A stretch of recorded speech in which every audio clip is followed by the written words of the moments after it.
KTGR, The Big Show, starts now. You bet it does. Welcome in to Thursday's edition of The Big Show on your total sports station, KTGR.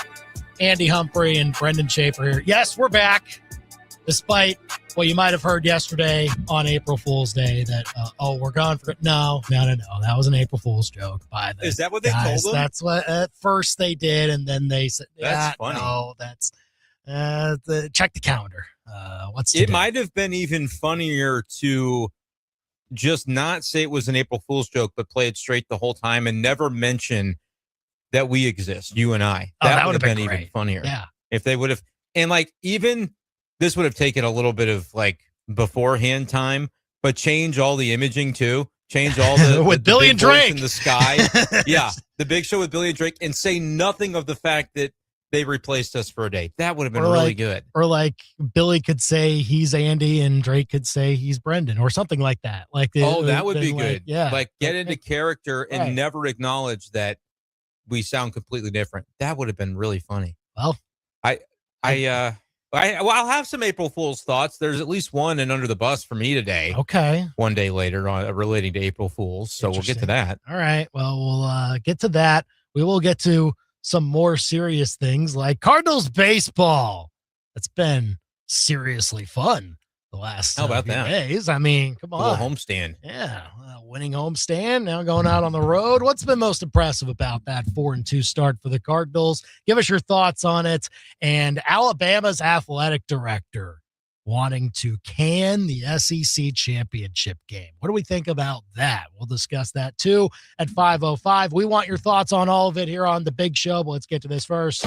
Now, The Big Show's Big Deal. Tell you what, Cardinals are given a few reasons to be invested. Mason Wynn with a great clutch hit to walk off yesterday against the Mets and get that series 2-1 against a pretty good Mets team. Like they have played some teams that I think you can expect to be fairly decent this year. The Rays, we'll see. They're in an ultra tough division, and then the Mets thought of as a top NL contender with the way they spend. I know it's only 6 games, and that's all we get to react to.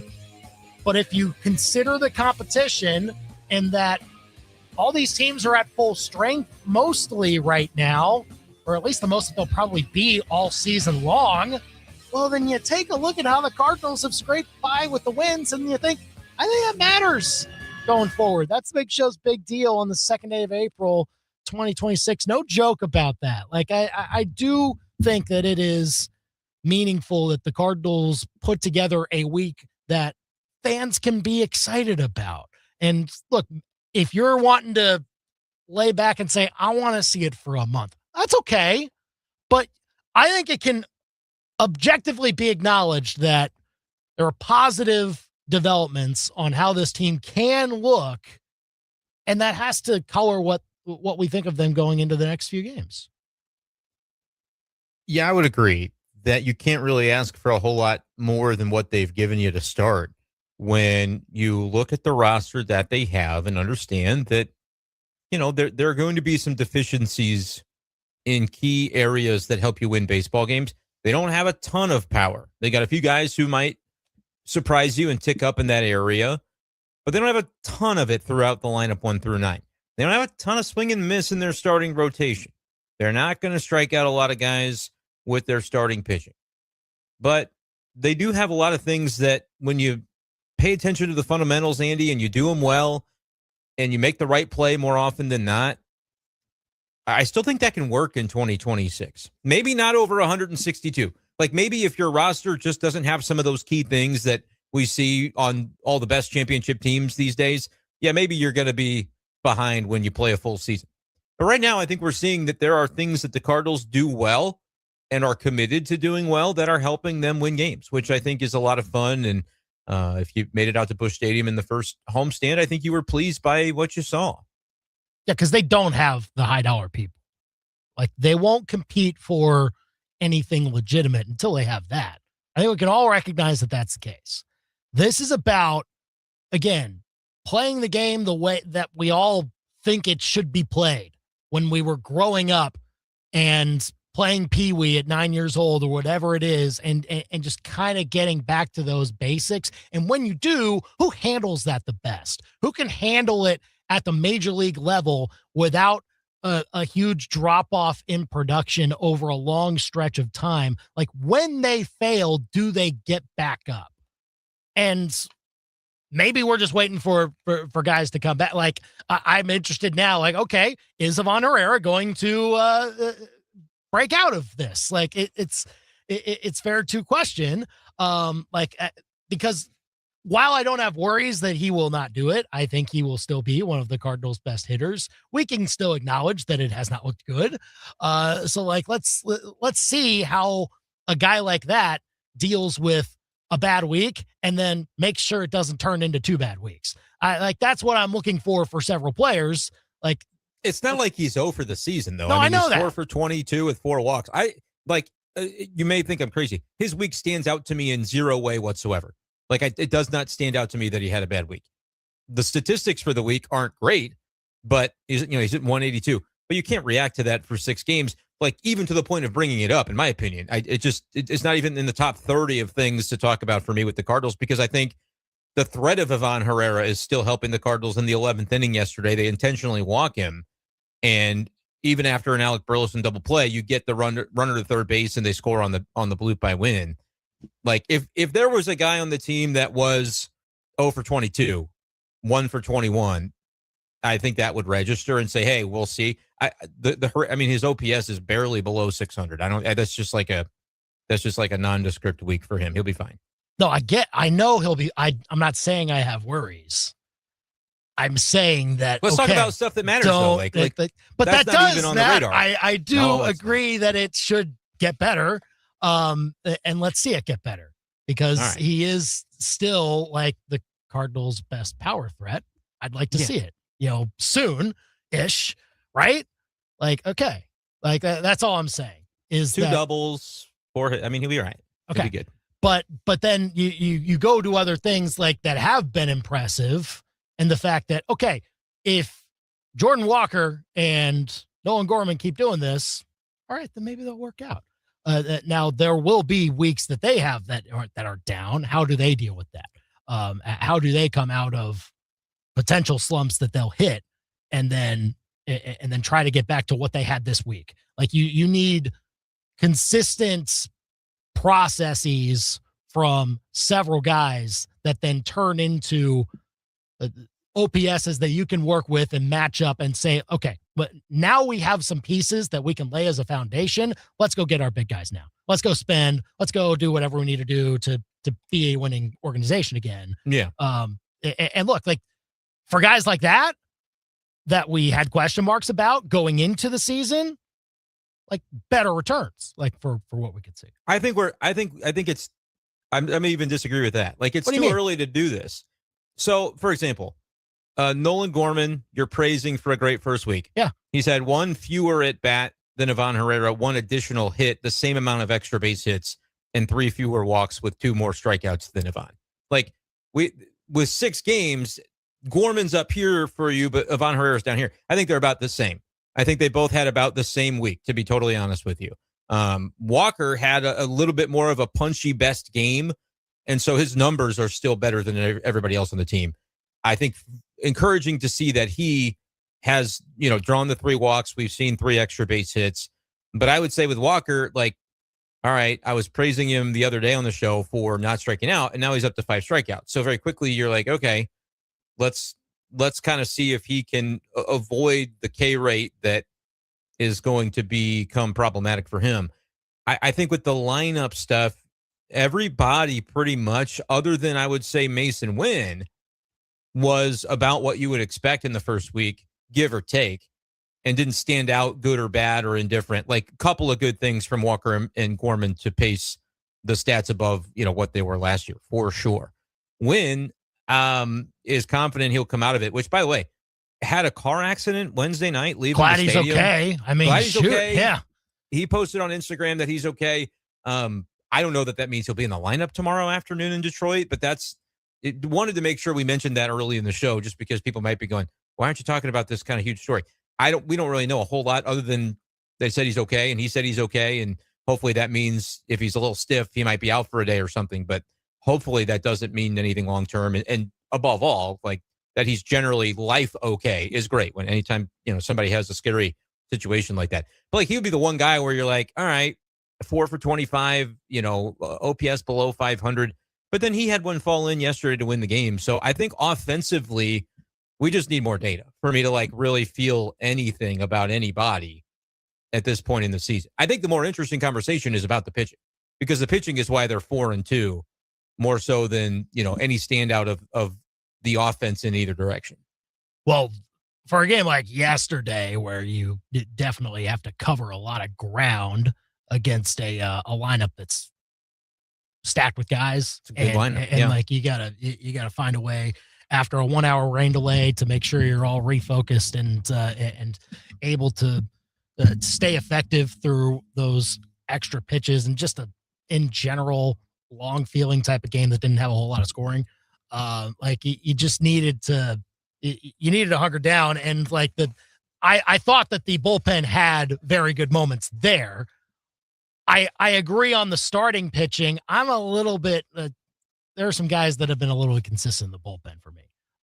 That's why let's talk about it. Not going to be all that in praise for them. But okay, sure. Because the question here, the most impressive thing of the 4-2 start for me, it's probably the pitching in general. But if I had to pick one or the other, it might even be the bullpen, which I feel like you're starting to see defined roles come through and guys be reliable in them. When you look at bullpen, where is your concern coming from if you have some after the first week? Well, because there were guys like Matt Swanson that you're trying to find a good role for, and it's just not all the way materializing yet. I know that he was kind of a question mark coming in, but there weren't awesome marks from him there. Roycroft also has really needed to come down from some spots. I know it's kind of bad luck that he's had, and then like there are seeing eye singles that are carving him up or whatever it is. I've just that's kind of the main thing is that I haven't seen them when they have had the offense necessary, like it has gotten them by.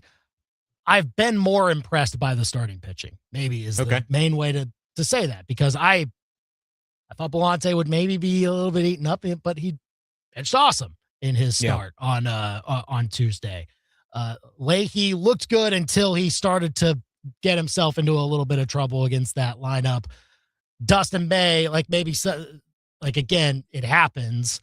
But the fact that Liberatore did what he did in 2 starts, the fact that McGreevy, shoved the way that he did, like I see a little more proof of concept of what the Cardinals could have in their rotation and a baseline that you can maybe start to set a little bit based on how they've started. For me, when it comes to the rotation, I feel like what you see is what you get from Libby. I think he's going to be good. Not 1.64 ERA good, but I think he's going to elicit the type of contact that can limit the amount of runs he gives up. Now, he's only got 4 strikeouts through 11 innings. So that goes back to, I think when you think about the things that the best baseball teams have, they hit for home, they hit for power, and they strike out a bunch of dudes. Because strikeout is as reliable of a way as you're going to find to get anybody out, because you don't have to rely upon the defense behind you. Cardinals, because of the personnel they have on the pitching side, are in a spot where they are forced to do the opposite.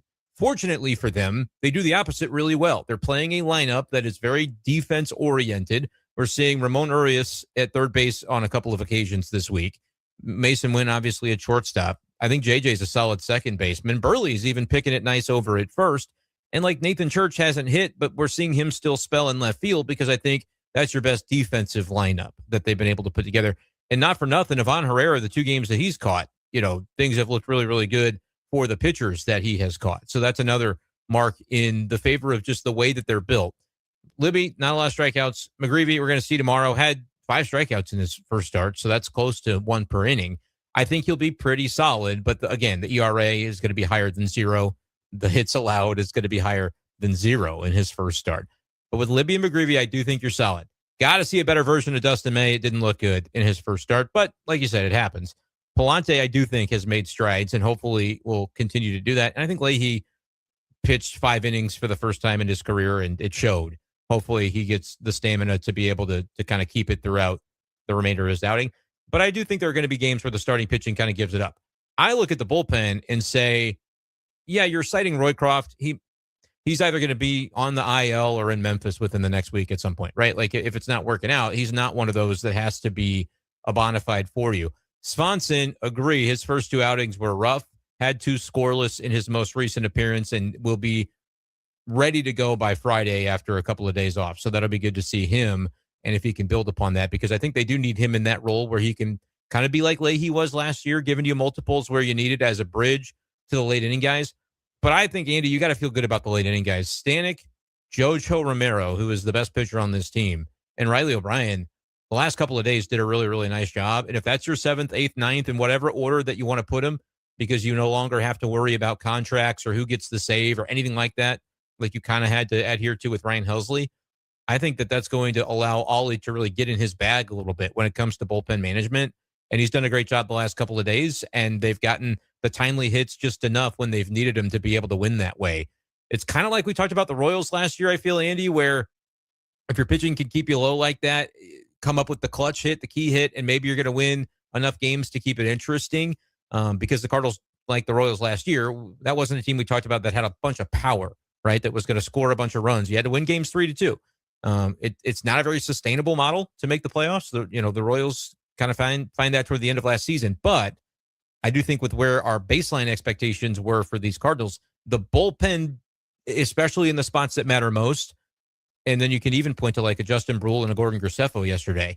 I think the bullpen is very much something that could turn out to be a weapon. And it may be just a bullpen that's good even beyond the first 3 names, which has been a thing in past years where it's like, hey, those guys are great. The other 5 is an adventure. A couple of guys are maybe starting to find themselves relative to the way it looked against Tampa Bay. Well, I think you hope that at least 1 or 2 of them, like Brule or Graceffo, like I can see Graceffo just staying up for a while.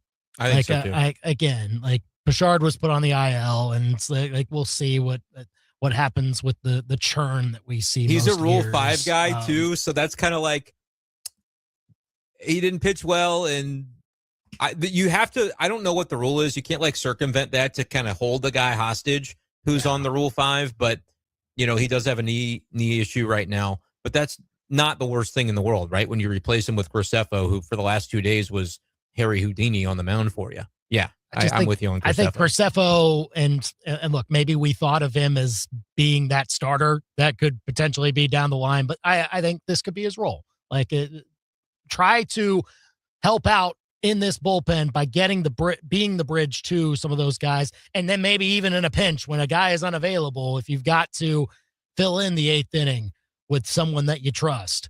Graceffo can be another guy that you trust. I do think he can work his way up to that. I see him sort of like early stage Kyle Leahy as a reliever, where at first it was like dipping your toe into the water where, he's pitching the last out of the 5th and he's going to pitch the whole 6th. And next time it's 2 innings. And this time it's just a fire drill like it was yesterday, where he's only, in there for a couple of outs, but he gets the job done. Like, just versatility. Because if he can also give you multiples from time to time as a former minor league starter, that could open up Matt Swanson to be a guy that could give you more of those, hey, Stanek is down today, you've got the 7th, or you've got the 8th, whatever the case might be with that. The only shame of it is that Jojo Romero won't be able to pitch every single day because he's been unbelievable. 2 days in a row, he was assigned that top 3 of the Mets order, Lindor, Soto, and Bichette, and 2 days in a row. Handled it perfectly, and even was able to rescue Stanek yesterday with the last out of the 7th. So he's been fantastic. But yeah, Graceffo, could you go multiples? Swanson can kind of do that multiples thing he showed a little bit last year. And a name we haven't mentioned yet, we haven't seen him the last couple of days, but like what we were seeing out of George Soriano as well, the guy that they acquired from the Nationals in the Granillo trade.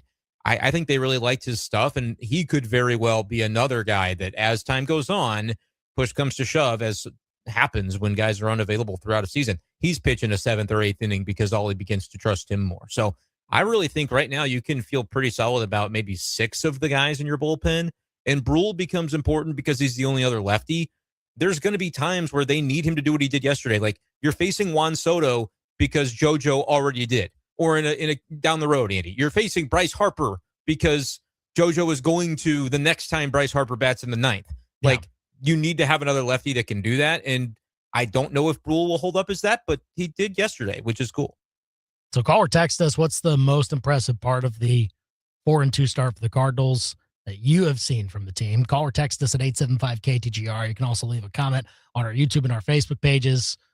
So you're probably leaning the bullpen, like just being the most impressive part of it, from the way it sounds. Yeah, I like the that rotation. I don't think it will stay as good as it's been because I think it's less sustainable given that there aren't a lot of guys in that rotation who strike guys out. I mean, that's sort of my reasoning there.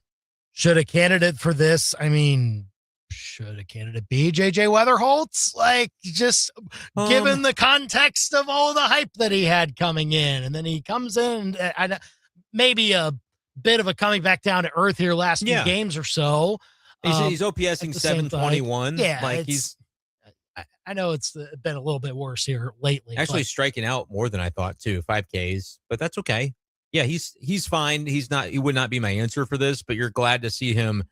The big leagues aren't too much for him, I think, is how we're feeling about him right now. That's maybe the context of where you put it, of like, look, yeah, all of the hype coming in. You're in your major league debut. You are leading off on opening day, the first impression of all first impressions, and then you justify the spot to keep you in that spot all 6 games. And look, while you had major ups to start, but then starting to hit the struggles a little bit at the end of the homestand, I think for a guy like him to handle it the way that he did, still scores the winning run on Wednesday to give his team a chance to win. Like, I still, the on base is what you're hoping keeps up, I think, for the rate that he was able to put together this week. Yeah, no doubt. And 321, I think, is even a little lower than I want, but I had pretty high expectations from that. But yeah, if he's 330 on base with a, 410 slug, that's 740 OPS. That's going to be above league average. And that's from a rookie, day one doing that. I might not be quite what you hoped for, but that would be enough in my opinion. And I think he's going to be just fine. I mean, he's showing you almost every day. He got on base at least once in every single game that they played so far. So you like to see what you're seeing from him to this point. And yeah, I think he's going to be a guy that is going to be part of this. Am I ready to give him 9 and 140 like the Pirates just did with Connor Griffin? I don't know that I am. Maybe not. Yeah. But they are talking, there's been reports of, interested in an extension. I don't know if it would be quite to that level or not, but, I think Cardinals fans would be excited if it happened because they would say, okay, this is the first sign of an investment in like a timeline, of investing in the team and being ready to get some core players locked down.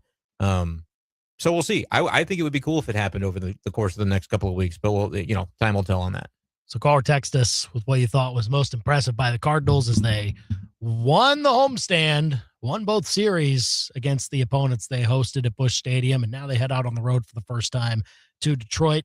Call or text us with what you think about the Cardinals through 6 games. 875-5847 here on The Big Show. We'll get to your thoughts on that. We'll also talk Mizzou men's basketball. Is there a target number of transfers that this team needs to bring in order for Dennis Gates to have what he needs for next season? We'll get to that next. Follow The Big Show on Facebook, X, Instagram, and YouTube. And keep it here on your total sports station, KTGR. Hi, I'm Sarah Sticklin McDonald. And I'm Charlie Sticklin with the Sticklin & Sticklin Law Firm. And I'm Mizzou Softball's Natalie Touche. At Sticklin & Sticklin, all we do is personal injury. We've earned millions for our clients since 1991. On the diamond, I trust my team. Off the diamond, I trust Sticklin & Sticklin. Don't let the insurance companies strike you out. Let Sticklin & Sticklin go to bat for you. Sticklin & Sticklin, it's a home run. You could be right in the middle of celebrating a big win, and all of a sudden, bang, you've got ants on the counter or mice in the garage. Hi, I'm Mike Kelly. As someone who's called buzzer beaters and game winners for 3 decades, I think the best call that you can make is to Steve's Pest Control. I'm on the road a lot during the season, which is why I've signed up for Steve's 5-star pest control program. It's comforting to know that even when I'm not home, Steve's Pest Control is protecting my house from termites and other pests. Plus, the 5-star program keeps the pests at bay, controlling and eliminating them before they have a chance to enter your home. Scheduling is incredibly easy. You don't even have to be home. And if a pest problem pops up at any time, Steve's will perform a retreat for no additional charge. Call Steve's Pest Control today and ask about their 5-star pest control program so you can kick back, relax, and enjoy the game. Hi, I'm Steve with Steve's Pest Control. We're going to solve your pest problem. I guarantee it. Now you got a friend in the pest control business. Steve's Pest Control. Stop smoking with hypnosis. Only $59.99 guaranteed or your money back. Totally changed my life. It's amazing. I don't have any cravings. You want to quit, but have found it impossible? This is the thing for you. I have absolutely no craving. It's the darndest thing I have ever seen in my life. It's not for entertainment. It's for results. Do it. It works. Period. You've tried everything else. You need to come and try this. Stop smoking with hypnosis guaranteed. No irritability, no cravings. Don't just cut down, but stop smoking once and for all. In addition, use hypnosis to lose all the weight and destroy unwanted cravings. Hypnosis Thursday, April 23rd at the Capitol Plaza Hotel and Convention Center in Jefferson City. Weight loss hypnosis 5:30, stop smoking hypnosis 8 p.m. Or Saturday, April 25th at the Courtyard by Marriott Hotel in Columbia. Weight loss hypnosis 11 a.m., stop smoking hypnosis 2 p.m. Sign up at markpatrickseminars.com. That's markpatrickseminars.com. Doors have two jobs, open and close. Pretty simple. And windows? They're supposed to be clear, not foggy. And they should open and close too. This is Silas Coons with Coons Glass. If you've got doors or windows that are slacking on the job, call us for service work. With 15 service trucks, Coons Glass is the clear choice for commercial or residential. CoonsGlass.com. Coons Glass, you can see through and we do it. Do people tell you that you've got a great voice for radio? Do you love Callaway County sports? Then we've got the perfect position for you. Zimmer Communications is looking for their next high school sports play-by-play announcer. You'll be the primary voice for football and basketball, telling the stories of the next generation of Hornets, Bulldogs, and Thunderbirds All-Stars. Think you've got the chops? Apply now at ZimmerCommunications.com and tell us why you deserve to be the next voice for Callaway County high school sports.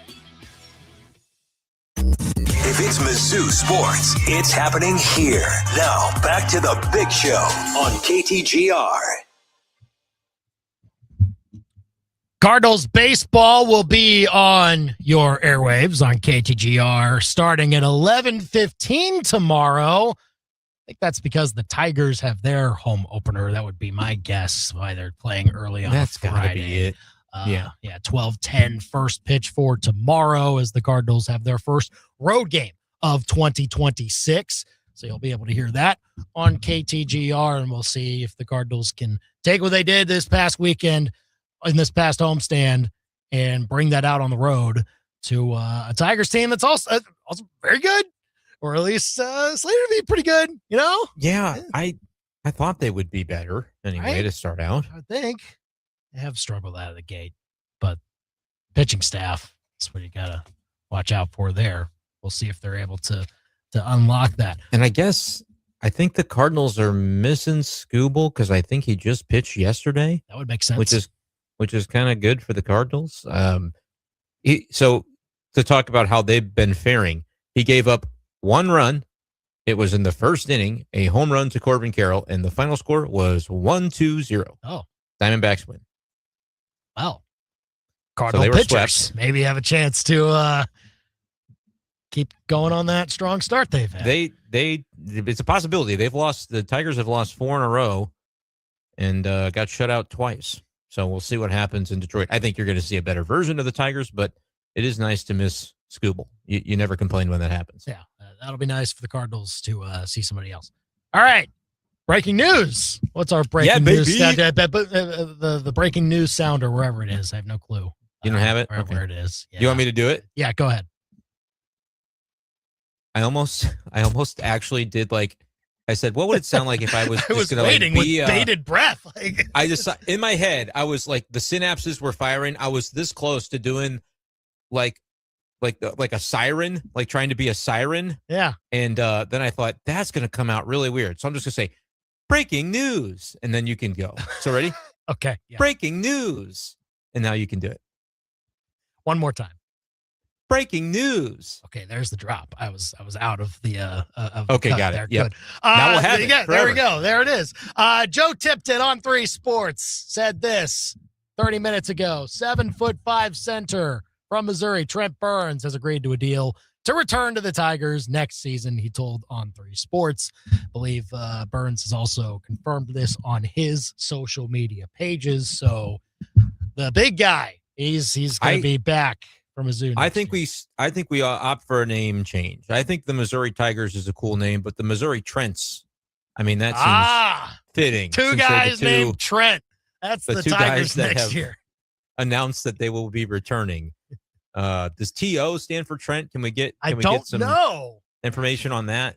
Let's maybe, I don't know. It'd be track kind of that cool if down. it did. Maybe he could change it if not. But actually, my reaction to this, as much as with Trent Burns, we've been kind of like at times really excited and at other times kind of pessimistic, not really sure if he's putting it all together. I'm excited for this because it's the same concept as you have with Trent Pierce in a way, just a little bit less far down the road of like development and continuing to try to see a process through. So obviously the raw materials are a lot to work with Trent Burns, and I'm glad that he's agreeing to come back. Yeah, again, you don't want to miss the year where he breaks out. It hasn't come yet. If it is ever to come, you want it to be with you.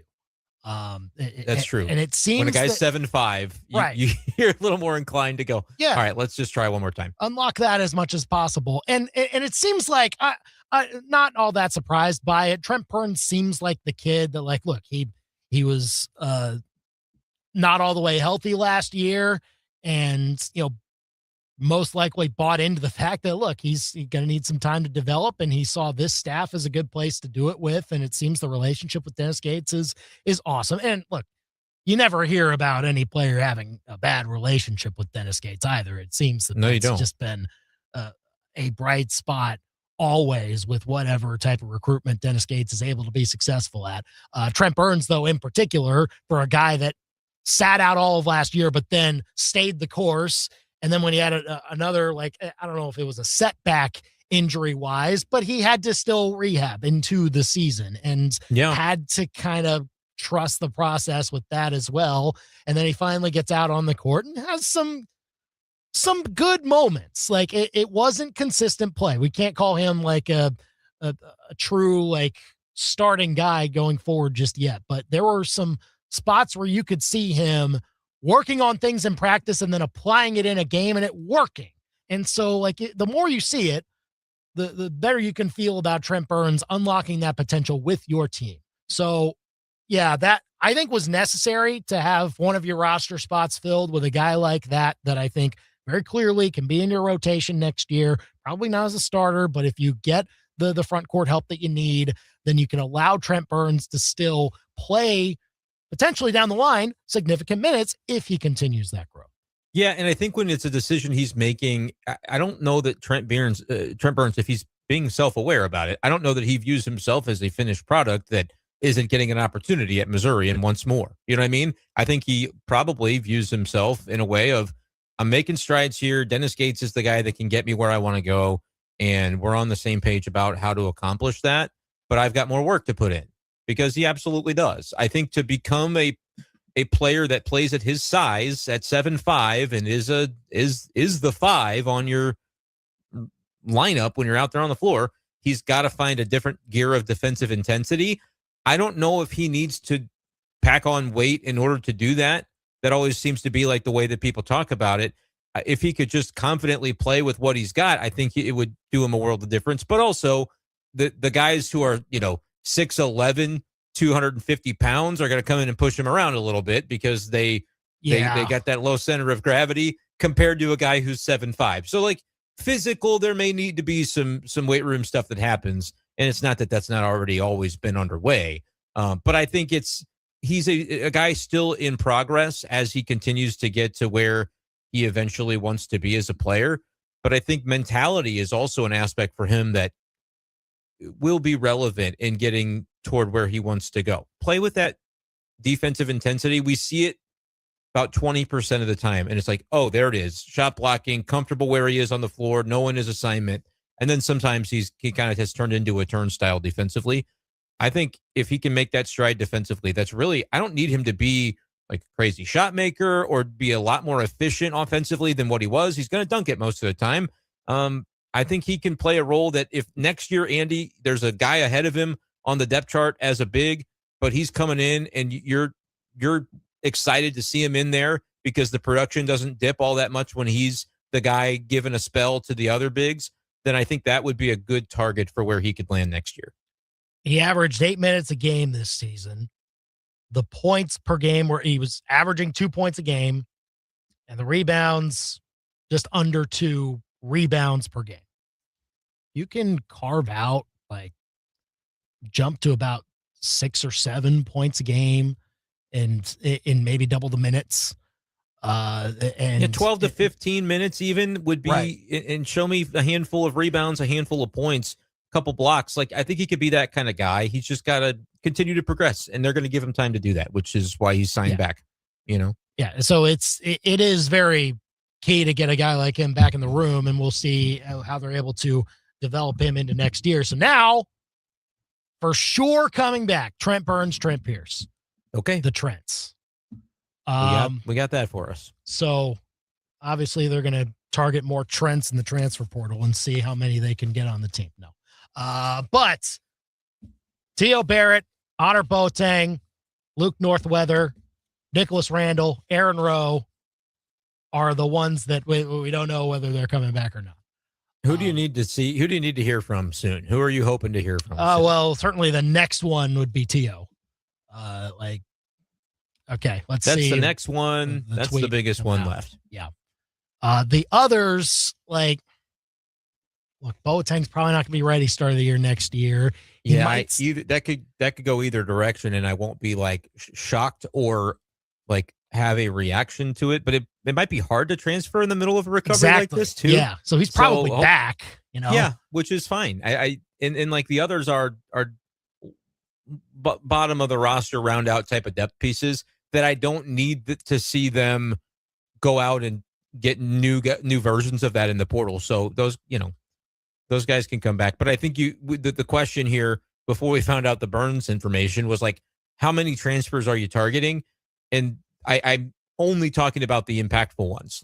I don't care if you go get somebody that takes the spot of Sebastian Mack and do what he does because he didn't do anything. Maybe you have to add the Sebastian Mack that you actually feel comfortable to use. That's maybe the key there is that you need to you need to upgrade that roster spot somehow. Mack out and then with Anthony Robinson gone, if everybody who we don't know about comes back and then you add in the 3 freshmen, that's 10 spots. Yeah, but that's a little backward to look at it because if there's one of those guys from the bottom that they have a transfer to that they want instead, they will be told they are not necessarily needed back. Sure, that does require you to know for sure that you can get that guy. And that guy might be your 5th guy that you add because you've already added others, right? So I don't think that it's going to go that way. But to your point, 10 and what's the number? 15 is the limit. 15 is the number. Okay. So then you have 5 spots to work with. And then technically, PowerMizzou.com has been all over this. Technically, Javon Porter is trying to get another year. Medical hardship waiver. Okay. The way that I look at the games that he played and the number that he played, I don't see how it can get approved. But again, what are the rules? We don't know. He's back. And I don't think he would be a significant piece of what they're looking to do, even if he was back. No. So he's kind of in that Northweather category. Right. Roster depth, have enough guys to play practices. Exactly. Yeah. Fills out the rest of the roster. But again, you are needing to, because then that kind of puts in, because he and Northweather are in a similar bucket. Boateng is kind of in that bucket of okay, he's probably back because he's probably not going to want to go anywhere. And then you go to Nicholas Randle and Aaron Rowe. Okay. Where those Randle's an interesting one. Exactly. I don't know what to make of that one. like if Mizzou feels like they are for sure going to have a chance to upgrade that, maybe they do. It wouldn't be anything against Randall, right? I kind of liked the spots where he was out there, but it's still not enough to even justify a rotation spot. I think you got to work year. from the top down though too. So like, let's say you got your Trent, you've got your other Trent, you got your, what is it? The 3 guys coming in. 3 freshmen. The freshmen. Yeah. And let's say T.O. comes back, because if he doesn't, I think it's a 1-for-1 replacement in the portal. Like you need a point guard who plays the role he would have played. And then you need a point guard who plays the role Anthony Robinson was playing. And so you would need 2. But that gets you to 6. 6, like right now we're talking about guys in your rotation, right? I don't need to say Northweather. I don't need to say Randall. Guys in your rotation, I think, at that point. And do you consider Chronister somebody that's in your rotation, I guess would be the question. Maybe. Like there's a way that he can break into it. That's why I kind of look from the roster spot, because how do you know who's going to be in your rotation? No, we I thought understand. Sebastian Mack would be part of the rotation. For he sure. wasn't. So but like maybe you that's have part to of the point. But like you have to do better than that in the portal. But you have to throw darts at it and see how many can stick. So like if you feel like you need to have another chance at a guy that you have a pretty good feeling is going to be in your rotation, then maybe he needs to have Nicholas Randall's spot. I don't know. But going forward, I'm interested to see what that number shakes out at, because I think realistically you're probably looking at 4 right now. And if you maximize those 4, then I think you're good. Now, the other part of this is, hey, you're still kind of going after Quentin Coleman too, which I think could be almost as good as a transfer addition. Like that's just part of, I think, this exact same process. Mizzou will be hunting the portal and that guy, I'm sure, throughout that whole thing. And I saw that he visited Illinois, but maybe he did. like commit, which is good. Guess not. Right? Yeah. Like if he left and didn't sign something, then I would say you could consider that as a win. For Jason Crow, is he just like, if we're trying to find a spot for him, is he shooting guard? Technically, is that? I think you start him as your 2 guard. He's a 2. Yeah. And so like right now I see T.O. Barrett as a 1, Crow as a 2. I'm going to say Pierce as a 3. Yeah. Because I think you need a power forward, Tony Bryant as a 4. Yes. And then transfer center with Trent Burns backing him up. Yeah. But I would be wary to start Tony Bryant right away. I wouldn't want to. No. I've got power forward and then Bryant listed second on the depth chart at power forward. Yeah. So you need a whole front court, 2 guys, and another point guard, even after T.O. Barrett says, I'm coming back. So that's 3 bona fides for sure, in my opinion. I think you need 2 bigs and a point guard. And then, like, I don't think you come in expecting Aiden Chronister to be like a big shooter for you. And so I think you probably do need another kind of combo guard. You out need of the portal. 1 to 2 spots available potentially for best available, right? Like, you true. Fill your needs and then you leave some wiggle room open for a can't miss guy that all of a sudden you didn't think was going to be available, but now you got a chance to get him. I think that's the goal here for Mizzou. And I guess listing that out, if I go that way, I've got a 9-man rotation. If I say 2 point guards, Jason Crow, 2 3s, 2 4s, 2 5s, which is not really the way that it would go, but that leaves room for Bryant to not be quite ready to be in the rotation if he's not. And so then you're down to 8. You absolutely need a point. You need to figure out T.O. Barrett.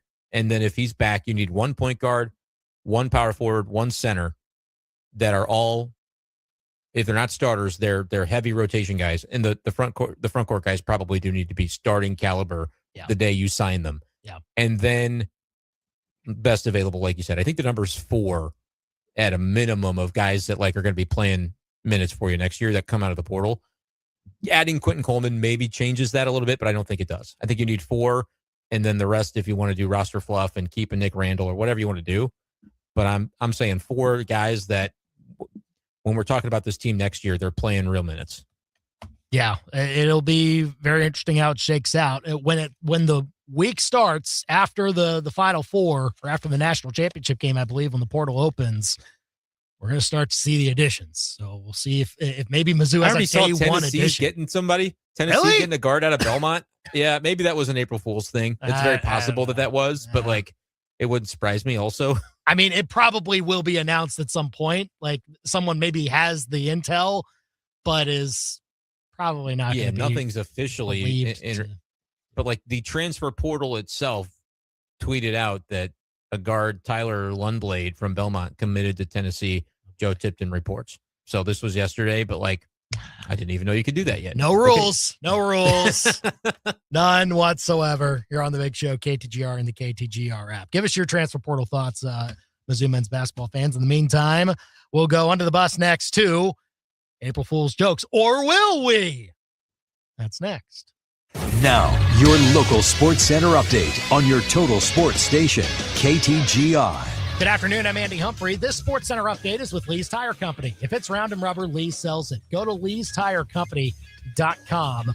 News coming down in the last hour, Trent Burns announced on social media that he has agreed to rejoin the Missouri Tiger men's basketball team next season. The 7'5" center averaged 2 points and 2 rebounds in about 8 minutes per game for Mizzou, playing in 19 games this season in his redshirt freshman campaign. That means that confirmed 2 Tigers are returning to next year's team, Trent Burns and Trent Pierce. The transfers that we know that are going to be leaving Mizzou, Anthony Robinson II and Sebastian Mack. Royals earlier today lost their rubber game to the Twins at home by a score of 5-1. They're 3-3 to start the season. They will go and take on their next opponent at home coming up later on this week. Cardinals, meanwhile, go and visit the Detroit Tigers for their first road contest. First pitch is at 12:10 tomorrow. Pregame at 11:15 on KTGR. Mizzou Gymnastics also begins at noon tomorrow in the NCAA Lexington Regional. Now your ABC 17 Storm Track forecast on your total sports station, KTGR.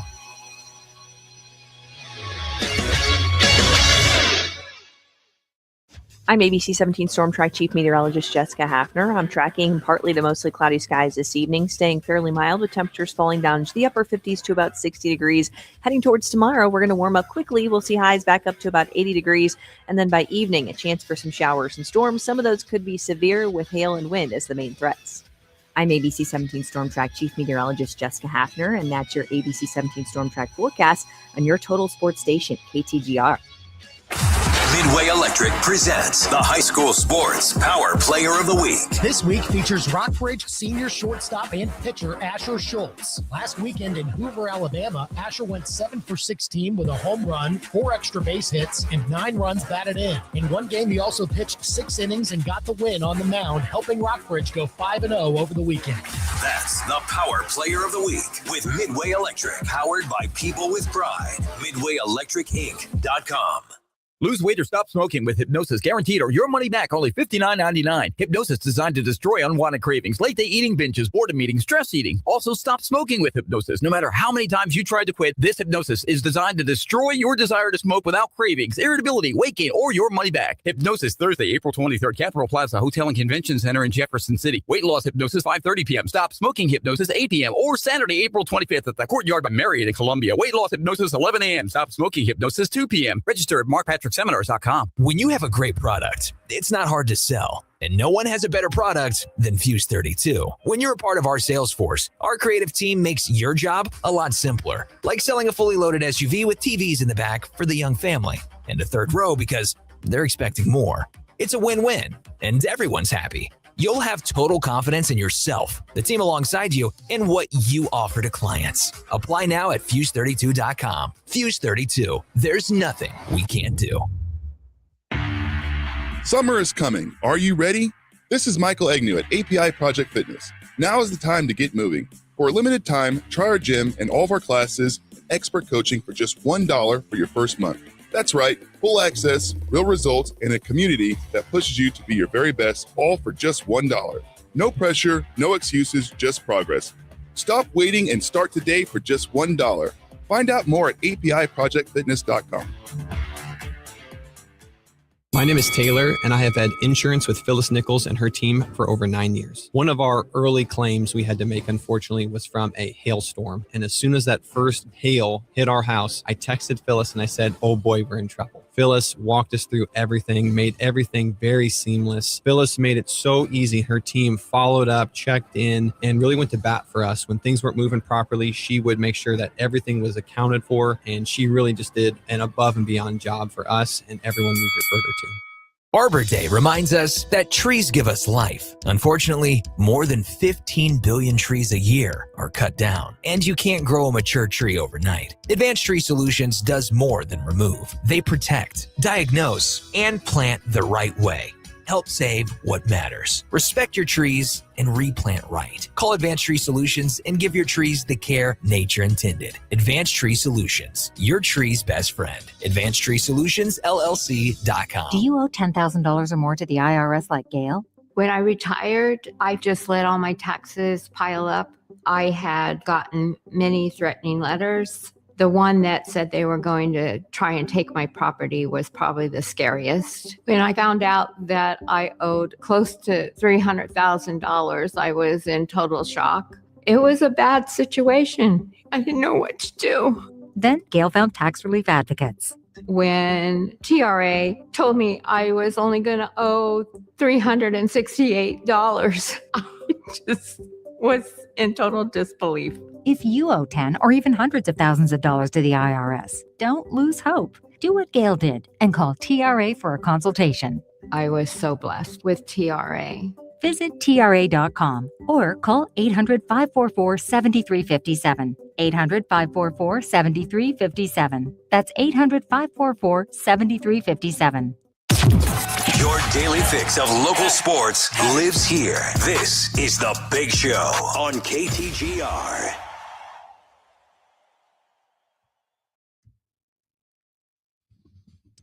Oh, the Washington Wizards. How do we feel about them essentially faking the fact that a fan who was apparently planted, that he won $10,000 after making a shot when he was blindfolded, but he wildly missed the shot, but they all celebrated as if he did. Yeah. This is a very benign April Fool's prank. And the only problem I have with it is that they today released a statement apologizing because they left many wondering if we had misled a fan and said the skit involved our mascot and other members of our performance team. And it was scripted, intended to celebrate the day, April Fool's, haha. But all the participants were in on the joke. They end up apologizing within that statement because people were mad that they thought this poor guy had been misled to believe he made 10 grand. He never thought he was making the money. People were just mad, which is like, if it was real, that would be fair. Like, oh, that's not a cool thing to do. People are saying this guy got, dressed up in his best red sweater to go watch the 17 and 52 Wizards play a basketball game, and this is how they treat him. Yeah. But he was in on it. And so why are you apologizing, Wizards? Just say, April Fools, you losers, we got you.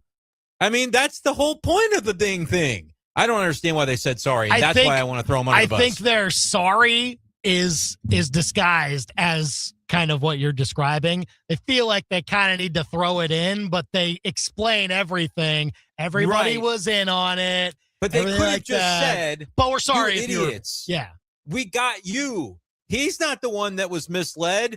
You all getting mad about it is where the misleading happened. And that's the name of the game with April Fool's Day. Andy, a lot of times the April Fool's stuff is lame and we kind of like, whatever. It is. But that's actually a pretty good one. Like, I think the Wizards got everybody that thought it was real because there's that suspension of, is it real? Are they screwing with me? And that's what makes a good prank. I thought they pranked everybody really well, and they should have just said, the statement should have said, we got you, you losers. He was in on it. And that should have been the whole statement on official company letterhead. That's my opinion.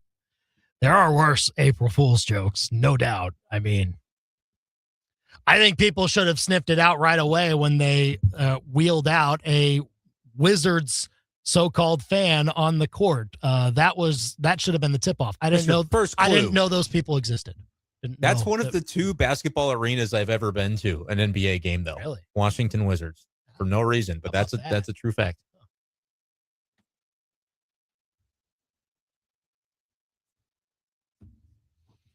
Oh, this is a very nice development in the North End Zone project.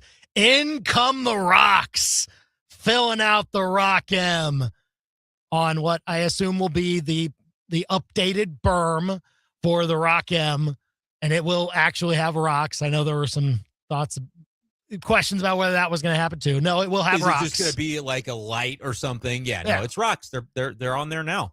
Yeah. I bet they're probably almost done. So there we go. Good sign of further progress on the North End Zone project that's supposed to be done in a little over 5 months, hopefully. Do we know what the deal is with the people will be able to kind of go still sit on the hill? Or I is would that assume so. I would hope that's the case. It's smaller. It's substantially smaller than what it was. Right. But I don't know. I think that would be cool still to have some fans hanging out on the hill. If so, I hope the turf that they put in is nice. Yeah. Because it's not going to be natural grass anymore. But yeah, kind of cool. So get excited about that. All the social media content of the rocks going in. When at other times would we ever be excited about rocks being like, I love me some rocks. Hey. Especially if you put them in an M formation, baby. That's what we got. Coming up, we'll talk about the future of the SEC championship game. Is it in danger? Next. Lose weight or stop smoking with hypnosis. Only $59.99 guaranteed or your money back. Stop smoking without cravings, irritability, weight gain, or your money back. That's right. Don't just cut down, but stop smoking once and for all. Also, lose all the weight and let Mark Patrick Hypnosis destroy unwanted cravings. Hypnosis Thursday, April 23rd, Capitol Plaza Hotel and Convention Center in Jefferson City. Weight loss hypnosis, 5:30 p.m. Stop smoking hypnosis, 8 p.m. Or Saturday, April 25th at the Courtyard by Marriott in Columbia. Weight loss hypnosis, 11 a.m. Stop smoking hypnosis, 2 p.m. Sign up at markpatrickseminars.com. From elegant weddings to corporate lunches with flavor and flair, Courtyard by Marriott Columbia brings the party and the pros. It's the home of Main Event Catering, and with every event, you'll get an award-winning chef, full banquet staff, and drop-and-go options for any size crowd. And the event center holds up to 300 guests with 8 flexible rooms. If you need help, there's a Marriott certified wedding coordinator on staff too. Book now by calling 573-443-8000. When people visit your place of business, everyone has a great time. You're giving families and friends a way to break up the boredom and have some fun together. Now you just need more people to enjoy what you have to offer. That's where ShopMidmo.com comes in. When you're part of ShopMidmo.com, thousands of potential customers will see your offers, helping you build your exposure. ShopMidmo.com is a great tool to give your business and fun experiences a jumpstart. Contact us today to find out more at ShopMidmo.com. ShopMidmo.com. Do-it-yourself projects are getting a lot more popular, and that's great. Some things you gotta leave to the pros, like welding. Think of it like watching your favorite team and yelling at the guy who biffed the play that you so easily could have made. No, you couldn't, or you'd be out there doing it. Leave the sports to the pros and the welding to Kretsch's Custom Exteriors. Repair work to custom fabrication. Kretsch's Custom Exteriors. True beauty is on the outside. Kretsch'sCustomExteriors.com. KTGR AM Columbia, KTGR FM Fulton Columbia, K286CL Columbia, Mid-Missouri's total sports station, KTGR.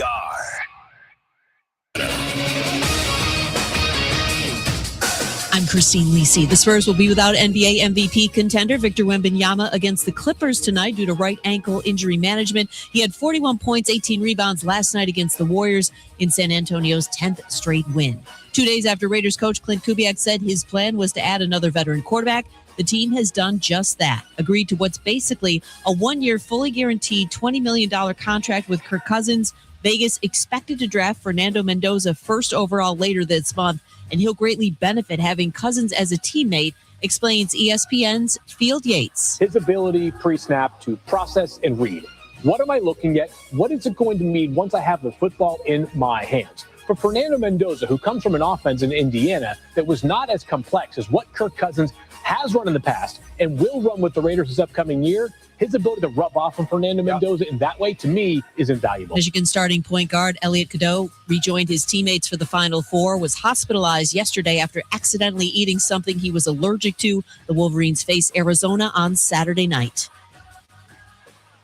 ESPN Radio is presented by Progressive Insurance. Progressive Commercial Insurance flexes to fit your business's needs, from quick repairs to adjustable coverages and even payment options. Progressive Commercial makes it easy to get what you need. Quote today in as little as 8 minutes at progressivecommercial.com.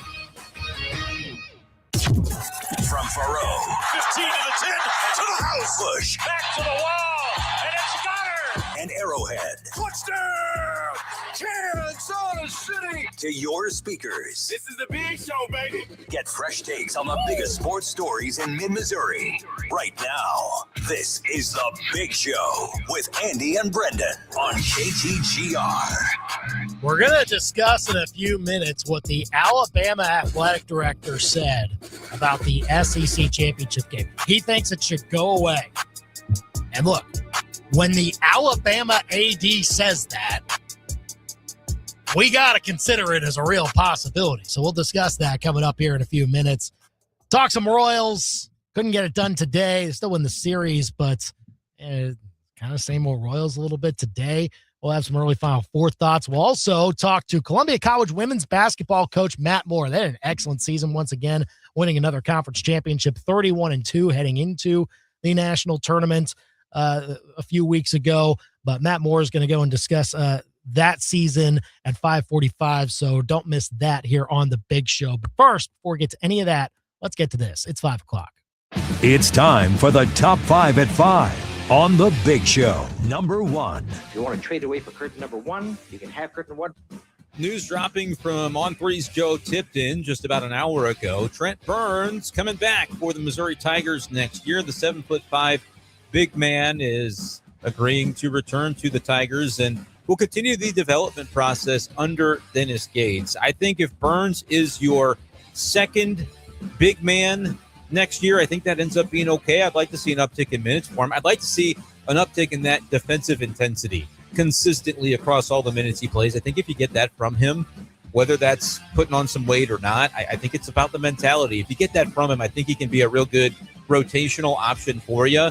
You still need 2 starting members of the front court out of the portal, in my opinion, and you got to get another point guard, even after you find out what's going on with T.O. Barrett. Number 2. Number 2, your timing is impeccable. Yeah, Cardinals had a 4-2 homestand. They will head to Detroit and play in the Tigers home opener tomorrow, 12:10 first pitch, 11:15 pregame here on KTGR. I think the reaction to the homestand has to be pretty good. You won both series. You pitched pretty darn well. Dustin May struggled, but I think everybody else, you feel pretty good about the way that they started. Even Kyle Leahy, I think, will get there as he gets used to pitching into the 6th as a starter for the first time in the big leagues. Offensively, there were a few bright spots, but largely I don't want to overreact to anything that we saw offensively in the first week. I think this is going to be a pitching and defense type of team if the Cardinals are able to get it done, and shout out to that bullpen. Number 3. Royals fell 5-1 earlier today in the rubber game against the Twins, and this is a great note from Joel Goldberg, who is the sideline guy there in Kansas City. Carter Jensen was scratched from the lineup. The reason? Matt Quatraro said it was an oversight. He overslept. I love these kind of stories every time they happen. It's happened to all of us, let's be honest. Number 4. Oh, shanked it. Reportedly, the Pittsburgh Pirates are giving a 9-year, $140 million contract to their top prospect, Connor Griffin, calling him up for the home opener this weekend. That's a lot of money for a guy that's never played big league baseball, but I like to see the Pirates doing that because it implies an investment in their team. Like, it's too late. They're not going to have Paul Skeens on a free agent contract. But sign a guy before he ever plays, and maybe you can get that done. This is becoming a bit of a trend across the league. We're seeing this more and more.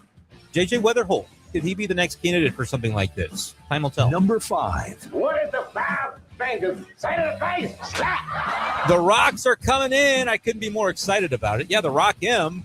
The dudes wheeled the Rocks in today. That's fun. That's The Big Show's Top 5 at 5 on KTGR. Call or text us at 875-KTGR. No other fan base gets more excited about rocks being laid. We got rocks. We got rocks. Yep. It's a big deal to us around here, you know. On the outline of the M in the new north end zone construction site at Memorial Stadium. Still not sure whether it'll actually be named Memorial Stadium this year. Still, I hope not. We'll see. Well, I want the money. I would like. We'll see what they end up doing. They're obviously going to bring in some money for it. People have been kind of iffy about dropping Memorial, but yeah, well, I mean, they'll be fine. I just every time you drive by it, seems that something's new. Yeah. I was driving by it yesterday, and I'm like, oh, okay, so it's a lot more closed on that panel now. And this, it's going to, I assume, look like you can't not miss it when you are driving by.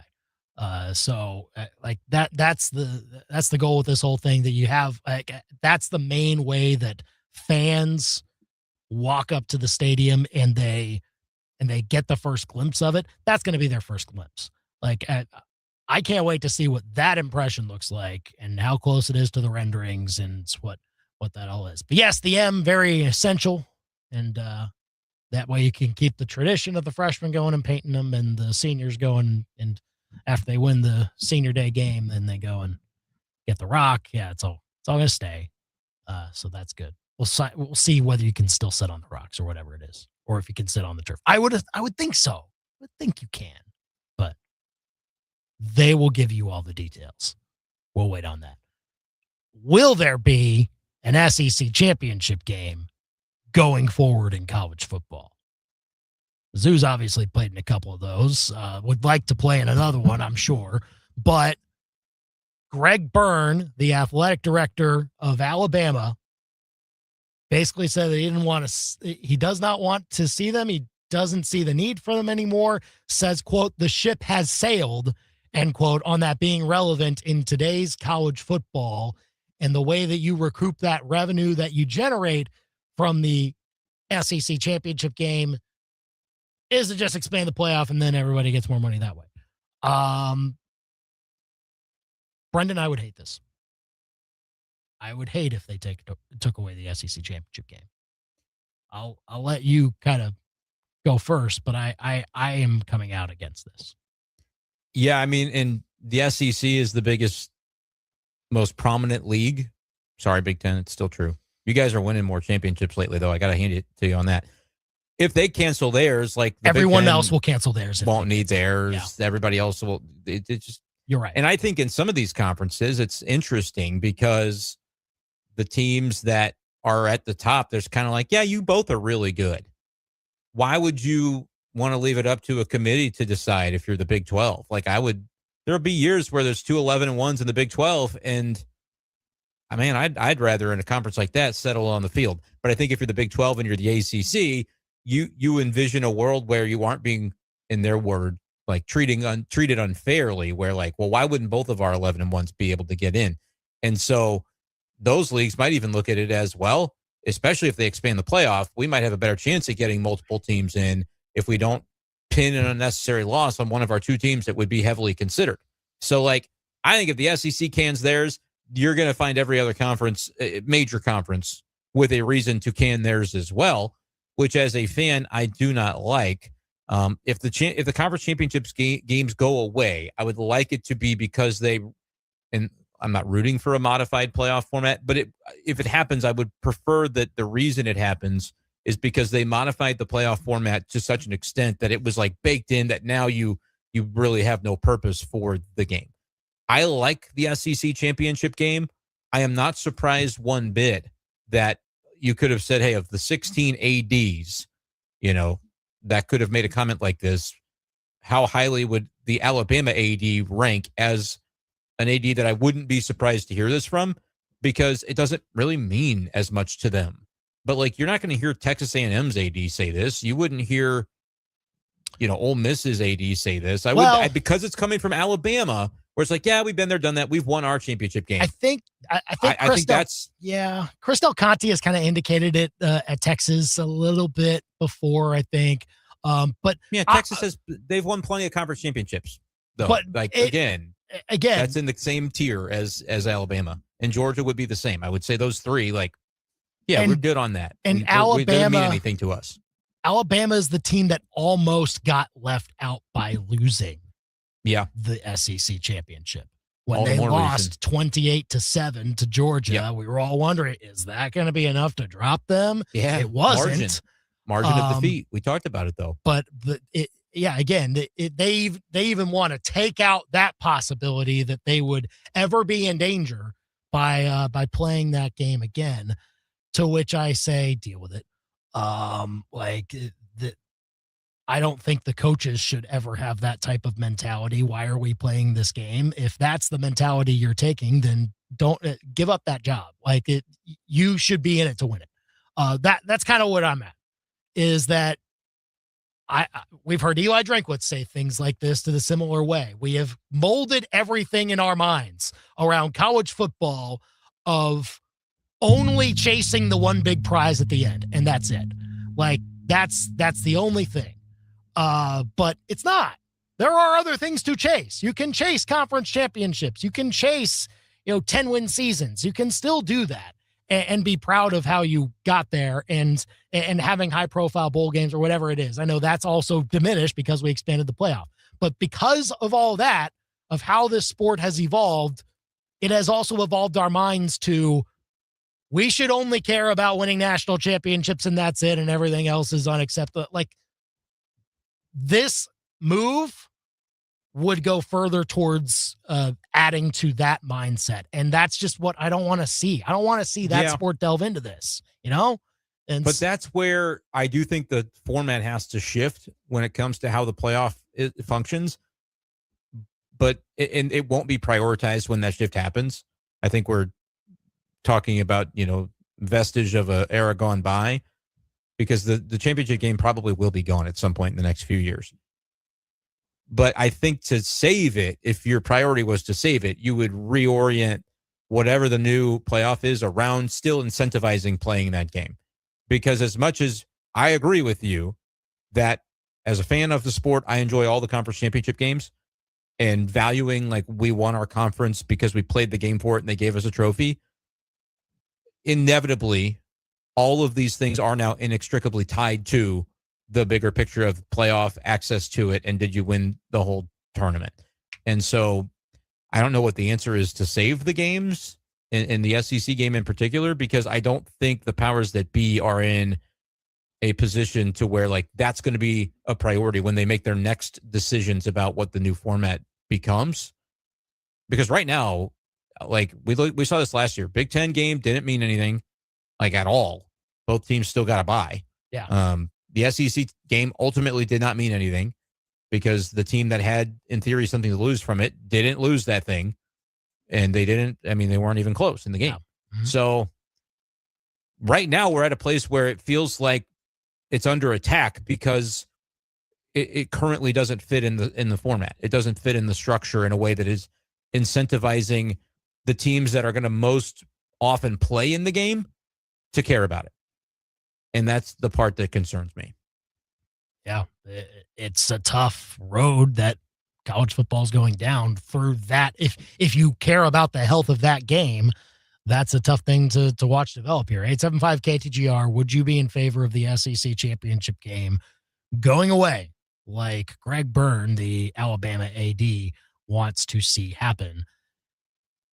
It's just, again, like if you had two undefeated SEC teams. I know we haven't seen that recently, but it's still possible for it to happen when you only play 60% of the league on your schedule. Every team does. Yes. And then you could theoretically have two teams that have not faced each other at all, and you're letting a weird tiebreaker decide who the quote-unquote champion is, or having joint champions. Like, no, I would like to still see from that aspect. I know both teams are going to be making the playoff and they would be wary about injuries and all that. I get it, but they're in to compete. And if you ask them, that's the other thing. Have we asked the players? Have we asked the coaches? And certainly the ones that have been on that stage or maybe want to be on that stage someday. Right. Have we asked them, hey, are you cool if we take away this big time spotlight that you'd be able to showcase yourself on and get a ring if you win it? Like, have you asked them if they're cool with taking that away? My fear is that what if you did ask them in like some of the programs that you don't think should answer in a way that's just about playoff end up doing so? Like does, and it's maybe a bad example because Oklahoma is still pretty new, but like Oklahoma, would they care about the SEC championship? Teams in that tier, like Tennessee. Tennessee thinks they're better than they have been in a good long while. Peyton Manning is retired from the NFL, guys. He's a Hall of Famer. Like, Yeah. That ship has sailed. It's not the 90s anymore, gang. But like, would a program like Tennessee, who feels like they're above certain aspects of it, would they, I would be curious about their stakeholders, players, coaches, athletic director. I think mostly within the SEC, there you would only really see Alabama, Georgia, and Texas as the three that would say, it doesn't really do a whole lot for us anymore, which is a shame to me as a Missouri fan to think that there are fan bases who are that, I don't know, they've had that many blessings in their sports. They're jaded to it. Like they're jaded to that game because they've been there so much. Because it would be a lifelong dream, right, to win it. We went there twice, and both times it was a lot of fun, even in losing efforts. And the Auburn one, I know what the final score says. That game that fourth quarter could have gone differently with a couple of tweaks, and it would be the greatest sports memory of my life, I think. And I was a senior in high school when the Cardinals won in 11, and I think that would have topped it. Yeah. It just the SEC championship game, Andy, not a national championship. Now, it might have meant going to the national championship. You would have gone, yeah. But like, I still feel like from 13 of 16 fan bases, and maybe there's one other I'm not counting that I should, for like 75% of this league, I feel like they won't agree with the Alabama AD. But when the realities of the playoff format are what they are, any of those teams could be in a situation where it doesn't benefit them to play in the game in their best year if they should happen to get there. And that's a shame. So is there a way to do it without going too far into we're auto bidding 5 to 7 teams from every conference? Don't do that. But what's the way that the game is it just 2 from every conference? Is it just like if you make championship game, then you're but then why would they care who wins it? You know what I mean? Because it's still a conference championship. That's the whole veil behind it. It's still a big stage. It's still going to be on a huge network, still a big crowd, and the leagues will still make tons of money from it. Right. But the players and coaches should be getting up for exactly what you're saying, a conference championship. Right. It is kind of similar, I guess, to the notion of the basketball conference tournament for at least the high major leagues, because you don't have to win that tournament to get into the NCAA tournament for most any team who's going to do it. I know Ole Miss got kind of close this year, and that would have been an auto bid. But like for everybody else, whatever, your seeding doesn't even really change that much. Yeah. But like, I think they still want to win it more or less when they're in a position to do so. So I don't know. I would like to see the game stay. I am a pessimist on this topic. I think within 5 years, the game will either be gone or we'll know that it's going within the next 5 years. Well, that again, I would agree with that, because when Alabama's AD speaks up on this topic and he speaks on what he wants, I know the SEC that bills itself as a league that brings everybody in. Like no one is higher than the other. Like that, everyone's voice gets heard. The revenue gets distributed evenly. Everything like that. But Alabama's AD is gonna usually get what Alabama's AD wants. So that's kind of my fear with that. Yeah, no, my fear is that it's a losing battle on the math of incentivizing it to the power programs that'll have more sway when Greg Sankey is thinking about these sorts of things, right? Alabama and Georgia's ADs are probably going to get, to your point, more of their way. And the reason that those programs don't care about it as much as ours should is they've been to it enough times or won enough times that it's not cool anymore on the level that it would be for the other programs in the league. But that shouldn't be a reason to get rid of it. The reason that I do think they'll get rid of it is the more of them that we have and the more the Big Ten has that don't have any bearing on the greater picture of it in a sport where it's not like basketball. Play another basketball game. Who cares? Play another football game instead of 12, it's 13. Instead of 13, it's 14. Instead of 14, it's 17 if you're going to the national championship. Like that additional game on the college players' bodies is the thing that those type of programs will be saying, what are we doing this for? We don't need this. And that's why I have a bad feeling about the way that it's heading and don't like hearing the AD of Alabama say it, because it kind of reinforces what I'm already concerned could happen. Well, again, to your point, Alabama and Georgia have been in at least one of those two teams has been in every SEC championship game since Mizzou played Auburn. That's 13 years. Including Mizzou playing Alabama to start that streak. Yeah, that started the streak. And then every year since then, either Alabama or Georgia or both have been in the game. They kind of run the ship on that, unfortunately. So I don't know. Be interested to see what Georgia's AD thinks. I don't know if he was asked about it recently, but maybe that also kind of colors the conversation a little bit. If you have feelings about the future of the SEC championship game, whether you think it should go away or should stay put, call or text us 573-875-KTGR with a little college football talk here on the Big Show on April 2nd. Why not? We're also going to talk about the Royals and why they scored a bunch one day and then showed back up on a day game, getaway day, very next game. And, back to what we remember them as. That's next. This the latest edition of The Big Show? Catch up on demand with a full show podcast on the KTGR app. Download it now, wherever you get your apps. Nobody wants to be picked last or finish last in the standings. Last strike of the last inning? Nope. And you never want to be the last one finishing your laps at practice. So when baseball and softball season get here, don't wait until the last minute to gear up either. Head to Play It Again Sports in Columbia. They've got everything your athlete needs for the upcoming baseball and softball seasons. Plus, gently used equipment too. Play It Again Sports. Think of them first so you don't finish last. PlayItAgainSportsColumbiaMo.com. Hi, we're Midway Electric, and since you've got a nice large tax return this year, you've got the ability to put it towards something that lasts, like updating your bathroom with modern light fixtures or new kitchen lighting that pops. And Midway Electric is the team of pros you can trust to bring those dreams to life. From custom lighting to complete electrical upgrades, Midway Electric helps transform the spaces you use every day. Midway Electric, powered by people with pride. MidwayElectricInc.com. To you, they're basically invisible. Tiny, weird, winged insects. Out of sight, out of mind, right? Not exactly. You see, while you're living your best human life above ground, there could be up to 1 million termites foraging for wood underneath your home. Steve's Pest Control needs you to know that termites are a serious problem. Like up to $5 billion a year serious. Oh, and that homeowner's insurance you've got? Yeah, termite damage isn't covered. In Missouri, it's not a matter of if you're going to get termites, it's when. A termite queen can lay over 20,000 eggs a day, and their colonies could house up to 1 million termites each. Upgrade your 5-star service with Steve's to the 5-star Advantage plan. In most cases, for less than $1.50 per day, you can show those termites that the Centricon system and Steve's Pest Control are a serious threat too. Hi, I'm Steve with Steve's Pest Control. We're going to solve your pest problem. I guarantee it. Now you got a friend in the pest control business, Steve's Pest Control.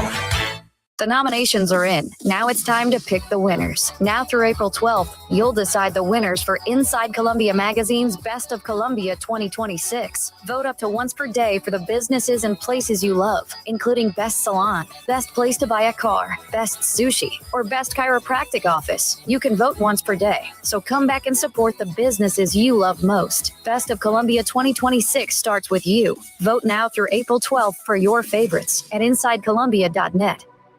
I stopped smoking with Mark Patrick's hypnosis when nothing else worked. 1 year later, my wife Michelle and I attended the Mark Patrick Weight Loss Hypnosis Seminar. In 2 months, lost 43 pounds, and she lost 18 pounds. And we feel great. Hypnosis, only $59.99. Thursday, April 23rd at the Capitol Plaza Hotel and Convention Center in Jefferson City. Weight Loss Hypnosis, 5:30 p.m. Stop Smoking Hypnosis, 8 p.m. Or Saturday, April 25th at the Courtyard by Marriott in Columbia. Weight Loss Hypnosis, 11 a.m. Stop Smoking Hypnosis, 2 p.m. Register at markpatrickseminars.com. Just like you, 1851 Underground Tap and Grill is excited about watching Mizzou hoop it up in March this year. So put on your black and gold, grab your brackets, and meet your friends at 1851 Underground. With daily drink specials and half-off select appetizers for happy hour, it's a perfect place to take in the tournament. They've also got great Saturday specials on Bloody Marys and mimosas. It's no secret, but it is underground. 1851 Underground Tap and Grill in the historic Brick District, downtown Fulton. 1851underground.com. The best local sports talk around on your ride home. You've got The Big Show on KTGR.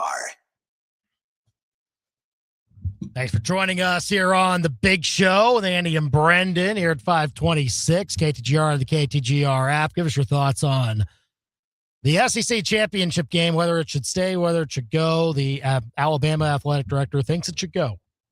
And look, he might get his way. So we'll see whether it exists for the next 2-3 years, if that, down the line. We're going to talk with Matt Moore, Columbia College women's basketball coach at 5:45. So that's coming up in about 20 minutes.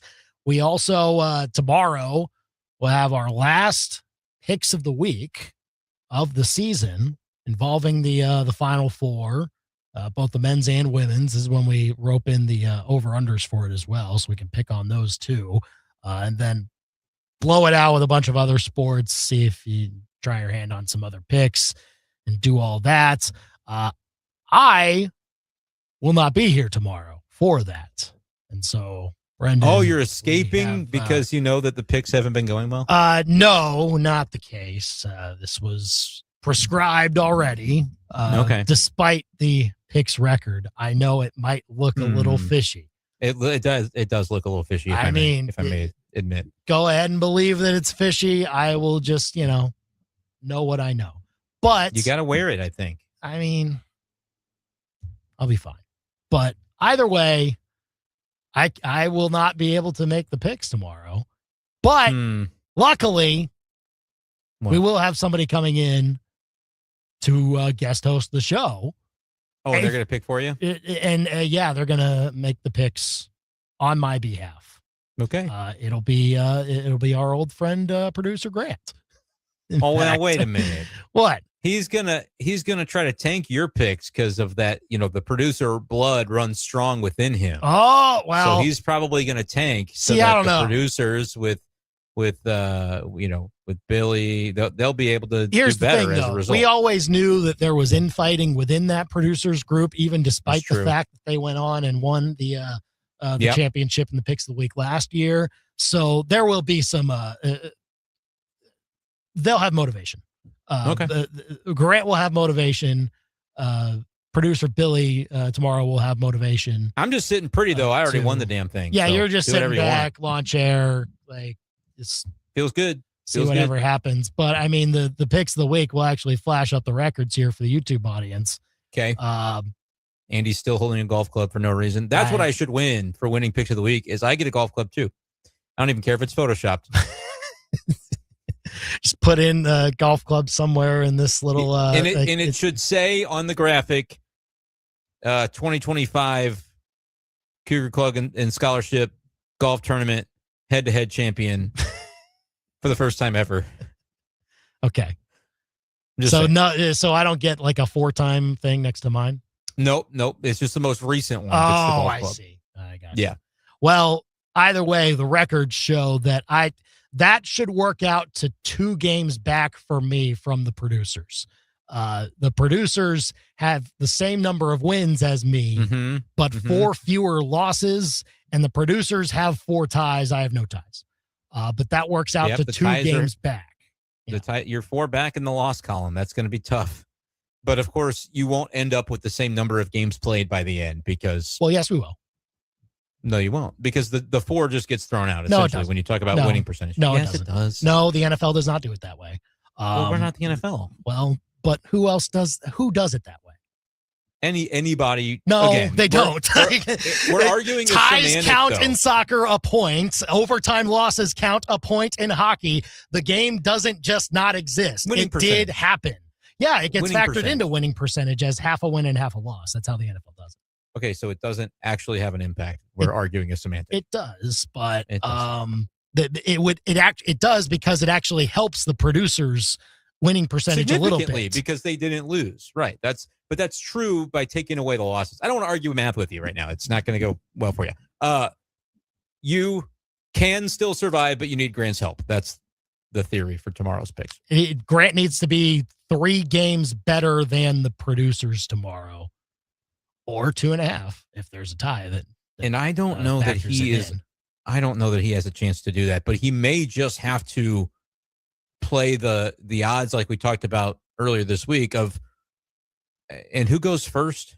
You won the week, so so Grant will get to choose. Yeah, he's going to have to choose, I think, to make sure he's going after Billy. Yeah. And being ready to fade what he does, potentially. That'll be interesting. Well, I'll laugh, too, if he messes that up. If he's like... Well, but then your picks are not insignificant either, because then you're making... Yeah, you can block, or you, if you want to help Grant out, then you can try to draw the producers away from certain picks. I think it would have to go if Grant is smart. And is he? I guess we're going to see. I don't know. I think he would have to go Billy, Grant, Brendan as the order. But then again, Billy could then just start picking he could start fading me, essentially. But not till the next round.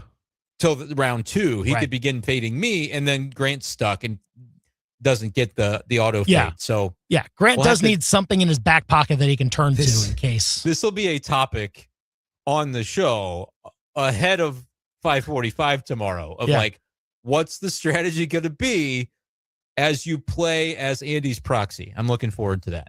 All right. So that'll be tomorrow on the big show. So the final picks of the week before the season ends. And we'll be looking forward to the Final Four. Arizona and UConn in the Final Four. That's your prediction? Yeah. Oh, and I guess I need to make my national champion prediction, because I won't be Monday back till Tuesday night. Okay. Won't be back till Tuesday. Arizona. I still would like to think Michigan could do it, but they're having a weird week. Elliot Cadeau got food poisoning or something. It was I think it said it was a nut allergy, allergic reaction, which those are serious. No, for sure. Yeah. That could impact how he's feeling. You a lot of times will lose weight, a lot of weight in a short period of time, which is not, a good thing when you're playing high level athletics. So, yeah, I don't know about all that. Yeah, but we'll see who is at best strength coming up on Saturday in that one. And we'll obviously also talk about my women's pick is Texas. I'm going to stick with my bracket. That's kind of the a little bit off the radar pick. It's all 4 1s in it. UConn, UCLA, Texas, and South Carolina. I think Texas will face South Carolina, actually. And SEC matchup. UConn's going to take their first loss, and then Texas will prevail. Did you see, by the way, speaking of women's basketball, that Audie Crooks entered the transfer portal, or is going to Iowa State, and she will be very sought after, I think, in the portal. Yeah. Will probably end up at an SEC school, if I had to guess. I would think so. She's what? 6'3"? Yeah, she will make an impact. She's what's called a matchup problem in that sport. So we'll see there. And again, good luck, I suppose, in picks of the week tomorrow. I guess I might let Grant pick for me too. I don't know, just for fun. Oh man, call or text us 875-KTGR. Royals today had chances to get a sweep today of the Twins. They still win the series. They could have got a sweep, but instead Carter Jensen stayed asleep. How do you like that? Okay. Yeah. No, that's good. That's What do you think about that? Overslept. Didn't answer. Didn't wake up to his alarm. I think it was Vinny Pasquantino had a real long comment to, I believe it was Sam McDowell, about kind of being the veteran of he made a mistake. It'll be a learning moment. That is something that cannot happen. That's a tough one. And I've since seen how the different social media departments with the teams at spring training are doing the walk and talks and asking guys questions. The Royals apparently had one where they asked all the guys how many alarms you set in the morning. And Carter Jensen said 6 to 8. It's pretty bad. That is so. Yeah. He knows he's got an issue with this, and still did not come up with the ability to get there on time, and was scratched from the lineup today for the Royals. Yeah, because day game, you gotta. It's the big leagues, man. Earlier. I get it. I mean, there are sometimes extenuating circumstances, but I think at that level, when you're getting the privilege to get to do what you do, it's like that's probably one of those things day one. You have to, I don't care if it's scheduling the monkeys to come in with cymbals in your window. Like, you got to find a way. That's a tough one, though. Yeah, and eventually he got in the game. Yeah, he caught the ninth inning. He caught the ninth inning. Because they pinch ran Salvi in the eighth inning trying to get the time run across. They weren't interested in using him, but they needed to. Strategically had to, right, at that point. Yeah. So, no, that's not great. It's not good. You gotta nip that in the bud quickly.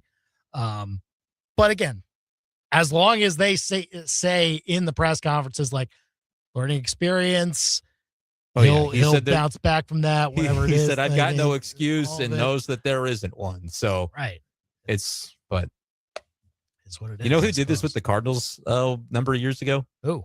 I think it was actually a game against the Royals. Marcelo Zuna did this against the Royals when he was a Cardinal. Overslept. Why am I not surprised? Yeah, exactly. I mean, back in 2018. Because that went swimmingly, didn't it? All swimmingly with Marcelo Zuna. Not a one bad thing about it. Yeah, look, I'm still, like, again, we temper our reactions as much as possible, but still have to call it as we see it. Like, let's see this Royals team actually turn the added production that they're getting in the bottom of their lineup into some better run totals more consistently. Now, that's tough to say after, we're less than 24 hours away from them scoring 13 last night. Pretty well there. But it with it being a day game today, and again, you have that little change, it was kind of setting up to the point of, like, are you going to be able to really get the offense mustered up enough to where you can control another game? And the Twins I don't think are going to be very good this year. So that it's kind of like when they beat up on the White Sox last year. You want to take every advantage you can to beat up on the Twins. So let one get away there today. And also the fact that their starting pitching has like an ERA collectively of under 1 to begin the season. It's very, very good. You figure out Estevez, you figure out, I think they've got a good bullpen if that gets ironed out. Yeah. That starting pitching is going to be real for them all year long. They gotta get on the front foot on these things so they can set up the bullpen that they want. Because Urseg can do well in that closer role while Estevez is out, and getting him back to full strength and in the high leverage role once again. But we'll see what happens with that. They host the Brewers this weekend. They're playing well. Yeah. So we'll see, man. I should scroll Sam McDowell's feed more often, though, because I saw today he also said the Chiefs are making an aggressive push to play in Spain this year, according to President Mark Donovan. So I find that very funny. We'll probably talk about that some more tomorrow. Okay. On the show, I think. They push for the weird windows. They want fun. Let's go to Spain, baby. Just play normal games. Sunday at noon? No chance. I think of Mad Dog Russo. Play normal football. That was not a good Chris Russo. I didn't have it polished up before. No, we just kind of got loud, but that's good enough. Yeah. We know what you were going for. We will talk with Columbia College women's basketball coach Matt Moore about their excellent season that just concluded, coming up next. Now, your local Sports Center update on your total sports station, KTGR. Good afternoon. I'm Andy Humphrey. This Sports Center update is with Lee's Tire Company. If it's round and rubber, Lee sells it. Go to leestirecompany.com. Mizzou men's basketball will be returning its 7'5" center from last season. Trent Burns announced on social media he's agreed to rejoin the Tigers next year. In his redshirt freshman campaign, averaged 8 minutes a game, playing in 19 games, averaging 2 points and 2 rebounds per contest. He and Trent Pierce are confirmed coming back to Mizzou men's basketball next year. Both Anthony Robinson II and Sebastian Mack have announced intentions to enter the transfer portal when it opens next week. Cardinals off today. They will play their first road trip at the Detroit Tigers with a first pitch of 12:10 tomorrow. Pregame begins at 11:15 right here on KTGR after the Cardinals won both of their 3-game series at home to begin the season and are 4-2 to start out. Royals today lost 5-1 to the Twins, so they do not get the sweep. They're 3-3 to begin their season. Royals will host the Brewers for the start of a 3-game set tomorrow. And Mizzou Gymnastics will begin competition tomorrow in the NCAA Championship Regionals. They'll compete in Lexington as the 2 seed. Their action gets started at noon.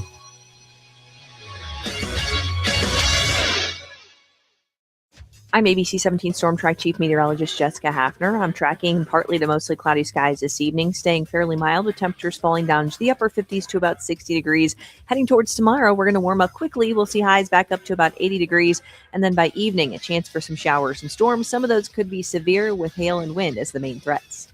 I'm ABC 17 Storm Track Chief Meteorologist Jessica Hafner, and that's your ABC 17 Storm Track forecast on your total sports station, KTGR.